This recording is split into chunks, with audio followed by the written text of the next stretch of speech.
what's up everybody? Robert 184, One Japan continues, and today I'm in Tokyo at Tokyo train station. And you might be a little bit surprised looking at this because in the technologically advanced hub that is Tokyo here in the center of Japan, you'd really think that their station would be a lot more new, modern, and innovative, but in fact this is the opposite.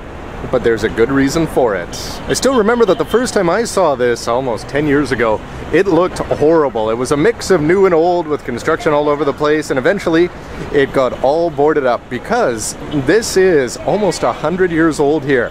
And after World War II it was really beat up, and eventually what they did is they sort of half modernized it, and now what they've done for about the last, I think since 2006, they've been redoing it so that the outside is restored to all of its old original glory. And you wouldn't know it though, but they've kept all the functionality of the station while making it look like something that's from about, what, 1915, I think.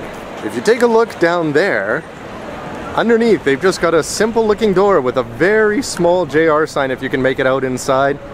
That's one of the entrances, and there's quite a few that are just sort of peppered along there. This one's closed. That's a station entrance, but you wouldn't expect it when you compare it to the grandiosity of something like a Shinjuku or a Kyoto station. But the front itself is looking very nice, and further down is the Tokyo Station Hotel with some fancy, rich, expensive restaurants. You're talking about 30,000 yen a night to stay. It's starting at that. The rooms are supposed to be for a mix of travelers and tourists and for business, but you can imagine that it's got to be pretty nice to stay inside there. The only real downside, I'd say, because from the front I'd say it looks pretty spectacular, is that when you do step out and you expect the front of the station to look good, well no, it's just a parking lot. It's a sea of taxis, but 4 or 5 across, with a lot of them parked back there. It is surrounded by tall buildings here on this side. The other side is a little bit more bustling in terms of retail. This is just a lot more offices.